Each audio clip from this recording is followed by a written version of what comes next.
ನಮಸ್ಕಾರ.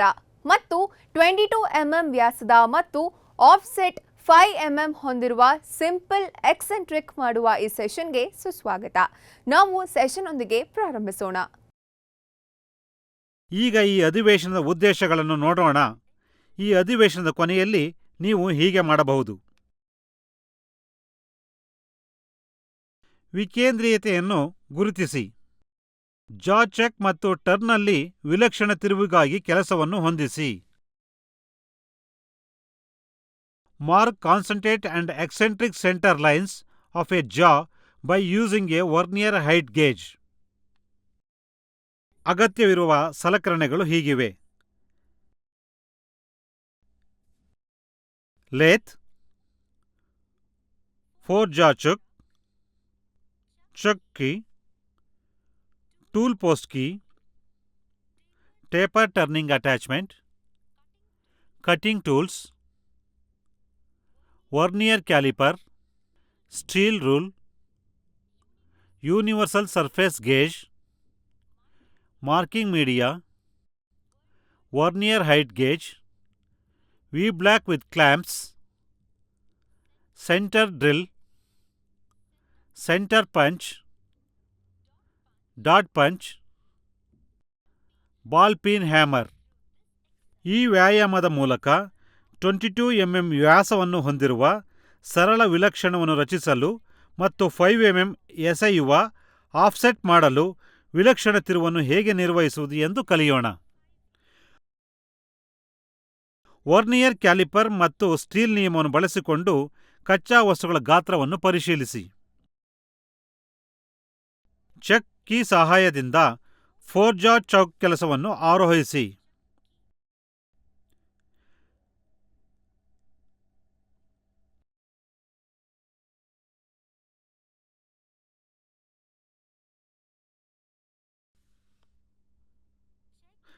ಚೆಕ್ನ ಹೊರಗೆ ಗರಿಷ್ಠ ಉದ್ದವನ್ನು ಇಟ್ಟುಕೊಳ್ಳುವ ಮೂಲಕ ಮೇಲ್ಮೈ ಗೇಜನ್ನು ಬಳಸಿಕೊಂಡು ಕೆಲಸದ ಸತ್ಯತೆಯನ್ನು ಪರಿಶೀಲಿಸಿ.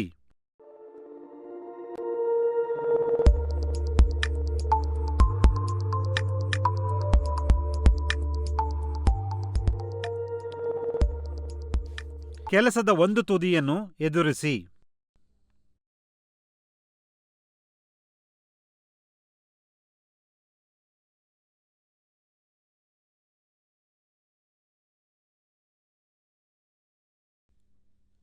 ಕೆಲಸವನ್ನು 40 mm ವ್ಯಾಸದಿಂದ ಗರಿಷ್ಠ ಉದ್ದಕ್ಕೆ ತಿರುಗಿಸಿ.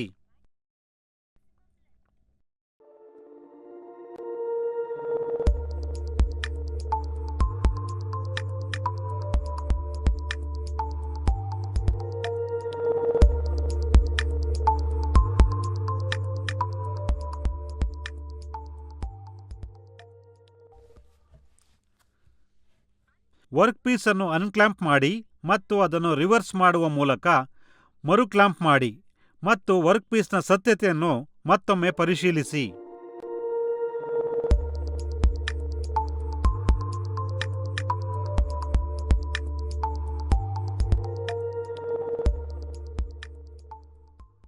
ಒಟ್ಟು 50 mm ಉದ್ದವನ್ನು ನಿರ್ವಹಿಸಲು ಎದುರಿಸುತ್ತಿರುವ ಉಪಕರಣವನ್ನು ಹೊಂದಿಸಿ ಮತ್ತು ಇನ್ನೊಂದು ತುದಿಯನ್ನು ಎದುರಿಸಿ.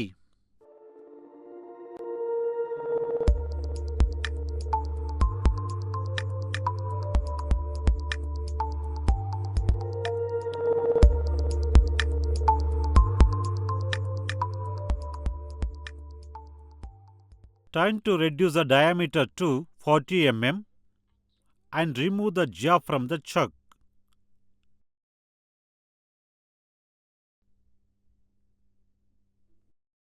ಕ್ಲ್ಯಾಂಪ್ಗಳ ಸಹಾಯದಿಂದ ವಿ ಬ್ಲಾಕ್ನಲ್ಲಿ ಫಿನಿಶ್ ಮಾಡಿದ ರಾಡನ್ನು ಕ್ಲ್ಯಾಂಪ್ ಮಾಡಿ. ವರ್ಕ್ ಪೀಸ್ನ ಎರಡೂ ಕಡೆಯ ಮುಖಗಳಿಗೆ ಗುರುತು ಮಾಧ್ಯಮವನ್ನು ಅನ್ವಯಿಸಿ.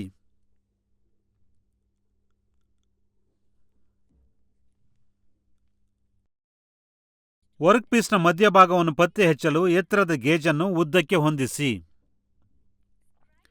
ಯಾವುದೇ ಒಂದು ತುದಿಯ ಮುಖಗಳಲ್ಲಿ ವರ್ಕ್ ಪೀಸ್ನ ಕೇಂದ್ರೀಕೃತ ಕೇಂದ್ರವನ್ನು ಬರೆಯಿರಿ ಮತ್ತು ಗುರುತಿಸಿ. ಅಸ್ತಿತ್ವದಲ್ಲಿರುವ ಓದುವಿಕೆಗೆ 5 mm ಸೇರಿಸಿ ಮತ್ತು ಎಸೆಂಟ್ರಿಕ್ ಸೆಂಟರ್ ಅನ್ನು ಪತ್ತೆ ಹಚ್ಚಲು ಎತ್ತರದ ಗೇಜನ್ನು ಹೊಂದಿಸಿ. ವರ್ಕ್ ಪೀಸ್ನ ಎಸೆಂಟ್ರಿಕ್ ಸೆಂಟರ್ ಅನ್ನು ಬರೆಯಿರಿ ಮತ್ತು ಗುರುತಿಸಿ. ಸಾಕ್ಷಿ ಕೇಂದ್ರ ಪಂಚ್ ಮತ್ತು ಬಾಲ್ ಪೀನ್ ಸುತ್ತಿಗೆಯನ್ನು ಬಳಸಿಕೊಂಡು ಕೇಂದ್ರೀಕೃತ ಮತ್ತು ಎಕ್ಸೆಂಟ್ರಿಕ್ ಸೆಂಟರ್ಗಳನ್ನು ಗುರುತಿಸಿ.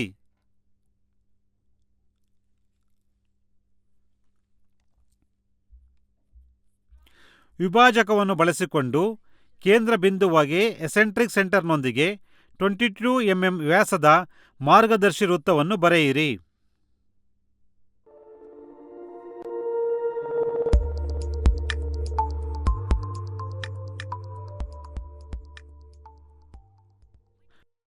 ವಿಟ್ನೆಸ್ ಡಾಟ್ ಪಂಚ್ ಮತ್ತು ಬಾಲ್ ಪೀನ್ ಹ್ಯಾಮರ್ ಅನ್ನು ಬಳಸಿಕೊಂಡು ವಿಲಕ್ಷಣ ವೃತ್ತವನ್ನು ಗುರುತಿಸಿ.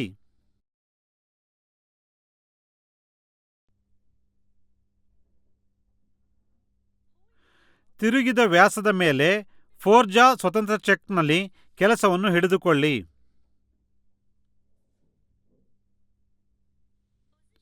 ಜಾಗಳಿಗೆ ಸಂಬಂಧಿಸಿದಂತೆ ಮಧ್ಯದ ರೇಖೆಗಳು ಕೇಂದ್ರೀಕೃತವಾಗಿರುವಂತೆ ಜಾಗಳಲ್ಲಿ ವರ್ಕ್ಪೀಸನ್ನು ಇರಿಸಿ. ನಿಜ ಏಕಕೇಂದ್ರಕ ಕೇಂದ್ರವು ಯೂನಿವರ್ಸಲ್ ಮೇಲ್ಮೈ ಗೇಜನ್ನು ಬಳಸಿಕೊಂಡು ಲೇತ್ ಕೇಂದ್ರದೊಂದಿಗೆ ಸಾಲಿನಲ್ಲಿದೆ.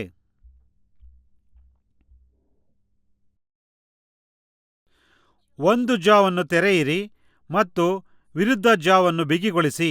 ಇದರಿಂದ ಕೆಲಸದ ಮಧ್ಯಭಾಗವು ಚಲಿಸುತ್ತದೆ.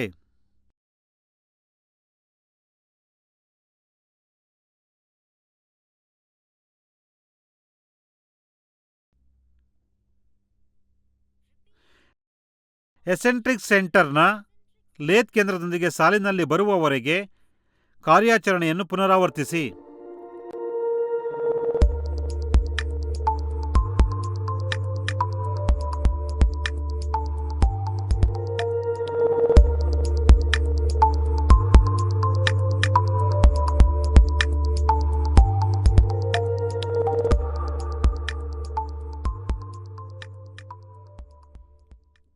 ಮೇಲ್ಮೈ ಗೇಜ್ ಸಹಾಯದಿಂದ 22 mm ವ್ಯಾಸದ ವಿಲಕ್ಷಣದ ವೃತ್ತವನ್ನು ಉಲ್ಲೇಖಿಸಿ ವರ್ಕ್ ಪೀಸ್ನ ಸತ್ಯತೆಯನ್ನು ಪರಿಶೀಲಿಸಿ.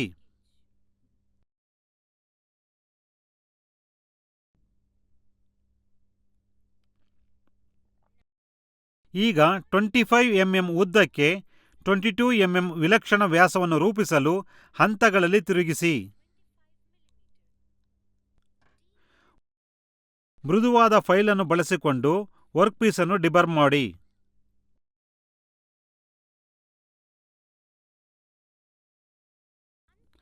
ವರ್ಕ್ ಪೀಸ್ ಅನ್ನು ಅನ್ಕ್ಲಾಂಪ್ ಮಾಡಿ ಮತ್ತು ದೃಷ್ಟಿಗೋಚರವಾಗಿ ಪರೀಕ್ಷಿಸಿ.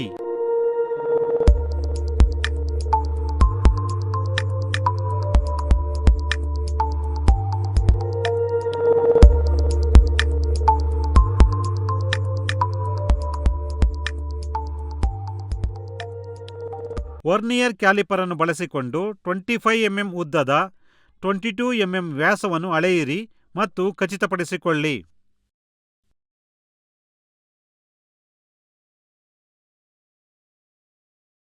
ವರ್ನಿಯರ್ ಕ್ಯಾಲಿಪರ್ ಅನ್ನು ಬಳಸಿಕೊಂಡು 25 mm ಉದ್ದದ 40 mm ವ್ಯಾಸವನ್ನು ಅಳೆಯಿರಿ ಮತ್ತು ಖಚಿತಪಡಿಸಿಕೊಳ್ಳಿ.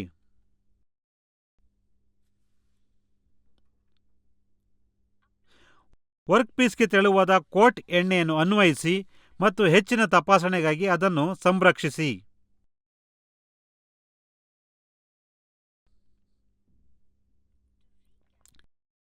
ಈಗ ನಾವು ಕಲಿತಿರುವುದನ್ನು ರೀಕ್ಯಾಪ್ ಮಾಡೋಣ. ವಿಕೇಂದ್ರೀಯತೆಯನ್ನು ಗುರುತಿಸಿ. ಜಾ ಚೆಕ್ ಮತ್ತು ಟರ್ನ್ನಲ್ಲಿ ವಿಲಕ್ಷಣ ತಿರುವಿಗಾಗಿ ಕೆಲಸವನ್ನು ಹೊಂದಿಸಿ.